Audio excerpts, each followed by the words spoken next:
to speak to you this afternoon, to speak to you today. Thank you for the kind introduction, Mr. Chairman, and excellent speakers and very good audience. Thank you very much once again. What is the geography of destructive cyber operations? Former Secretary Pompeo that Huawei and other Chinese state-backed tech companies are Trojan horses for Chinese intelligence. Russia's disinformation campaigns try to turn our citizens against one another, and Iranian cyber attacks pledge Middle East computer networks. I have to be Russo-centric today, and what I would like to share with you is a short overview of Russia's cyber activities. The issue is that Kremlin views the information as a key domain of modern military conflict, and in the last decade, cyber has become the fifth domain of confrontation.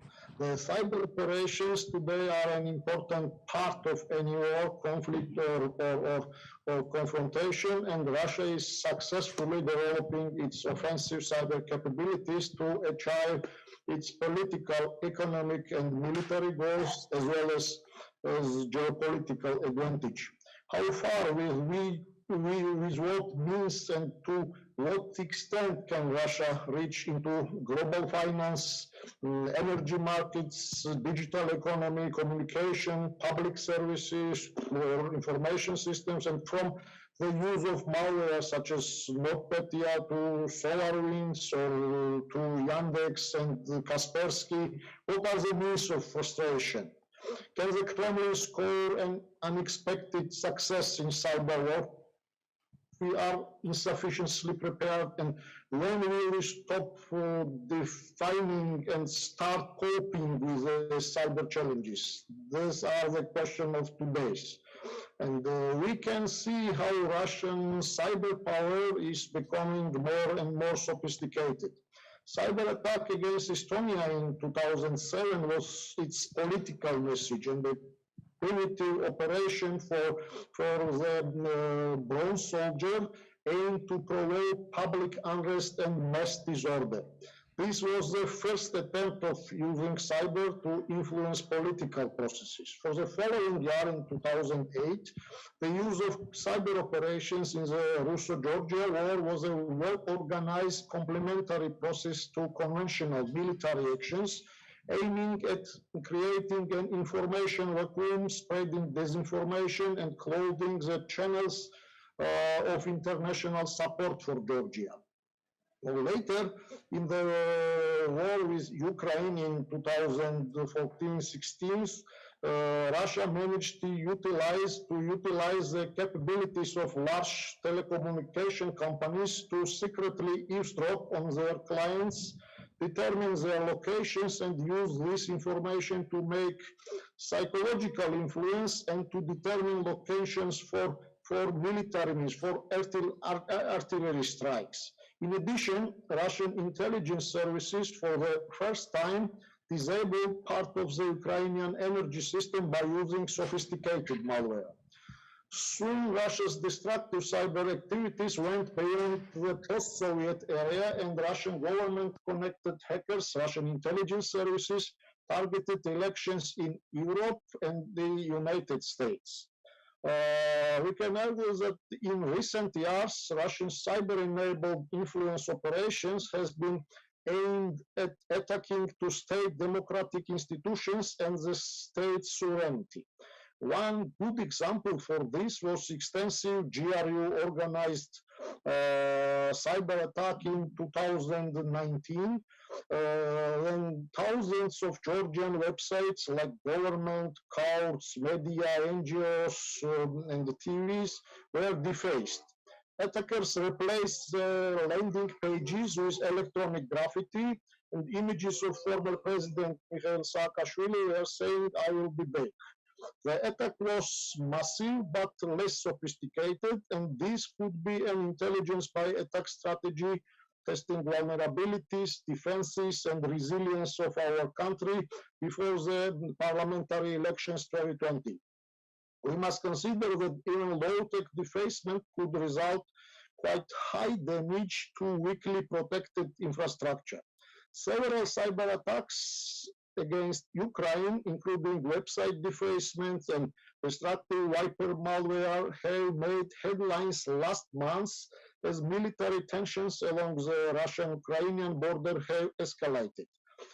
Impacted websites included the Ukrainian Foreign Ministry, the Ministry of Science, Ministry of Education, and other state services. The message, "Be afraid and expect the worst," was published, and even more additional malware was used to strike Ukrainian government websites, and it had some similarities to the well-known NotPetya wiper, but was more capable to make additional damage. Ladies and gentlemen, now let me talk about Russian cyber operations from Georgia's perspective. Russia's cyber operations, they continue to be the serious threats for Georgia. Therefore, securing the cyberspace for us is a priority. Compared to the cyber attacks of 2008, the level of Russian cyber threat has grown due to several factors. First is that Russia has not altered its aggressive cyber policy, but increased its offensive cyber capabilities even more. Second, Russia has been extended its cyber operations in both directions, information technical effect and, as mentioned, in information psychological field. And third, Georgia's dependence on ICT is much higher now, which increases the scale of the extended damage. Expected consequences of Russian destructive cyber operations can be diverse. For example, various levels of disruption of critical infrastructure, including ICS, which is industry control systems, cyber espionage, cyber attacks through sophisticated malware like black energy, like Robus, etc., supply chain compromising, and information psychological effect. On one hand, information technical effect could lead the country to the serious damage and or casualties, and on the second hand, the propaganda spread through cyber channels could cause the alteration of public perceptions in favor of the Kremlin, reduce our pro-Western sentiments, and form or strengthen pro-Russian elite, and this may appear as a reason of possible conventional actions, possible military activities from Russian side.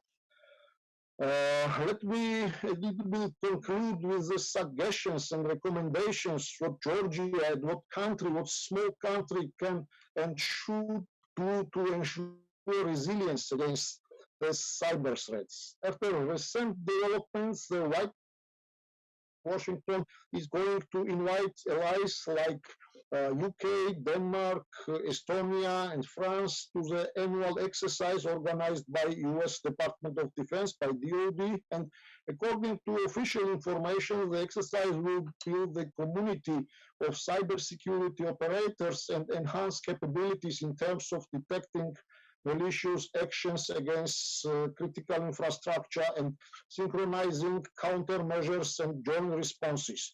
It is a conception of a collective defense alliance in cyberspace, which will act in accordance with the norms of responsible behavior of states in cyberspace. Engagement in these events is very important for Georgia, as its cyberspace is a kind of testing ground, kind of polygon for Russian cyber operations. In 2019, the US and maybe 26 partner states signed a joint statement on the responsible behavior of states in cyberspace, and the partners note that if necessary, they will act jointly against the responsible countries in accordance with the norms of international law. It is not surprise that Russia have not signed the document, and it is important for Georgia to adhere to this document and participate in the development of a framework of responsible behavior in the internet, as well as in cyber capacity building activities. At the same time, Georgia should not limit itself to statements of or attribution, and at the outset should express its readiness to join the Cyber Flag Alliance or Cyber Flag exercise. And these developments seem real, given to degree of Georgia's cooperation with the West in the cyberspace, with NATO and with allied countries. So, first, Georgia should integrate cybersecurity into wider security field. The second, to make amendment in acquisition legislation which will ensure banning the ICT production or ICT technologies made in adversarial states, particularly in Russia. It's important to enhance public-private partnership, which will include engagement of cyber intellect from business sector into cyber defense and development information sharing platform between public and private sectors, and to encourage public-private partnerships, PPP platforms. And fourth is establish volunteer-based cyber units, cyber defense units, and organize joint governmental cyber exercises with volunteer-based cyber defense units. Excellencies, my final point I would like to make, this is about wine. You would agree, everybody or most people like Georgian wine, and 15 years ago, Russia banned our wine for political reasons. This was a hybrid activity, economic blockade. This action led Georgian winemakers to improve their wine and to reach world's wine markets. And the same is here. To respond Russian possible cyber attacks, we will do, and we further improve our cybersecurity. We have to further improve our cybersecurity, our resilience, and I personally do believe that Vladimir Vladimirovich Putin was and will remember Mephistopheles' phrase that I am part of the power which eternally wills evil and eternally works good. Thank you very much for your attention, and I am ready for your question. Thank you once again.